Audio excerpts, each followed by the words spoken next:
بسم اللہ الرحمن الرحیم۔ دفع بلغم یا بلغم کا علاج۔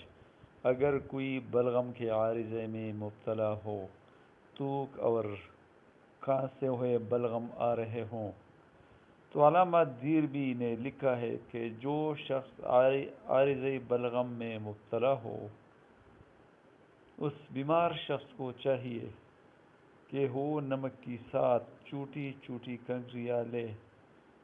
وہ نمک جو پتھر کی صورت میں ہو، اس سے چھوٹی چھوٹی 7 کنکریاں لے اور ان میں ہر ایک پر 7 مرتبہ آیت الکرسی پڑھے، یعنی ہر ایک کنکر پر 7 مرتبہ آیت الکرسی پڑھے اور 7 روز نہار منہ اس نمک کو استعمال کرے، یعنی 7 روز تک ایک ایک کنکر نہار منہ اس کو استعمال کرے، انشاءاللہ اس عارضے سے نجات پائے گا۔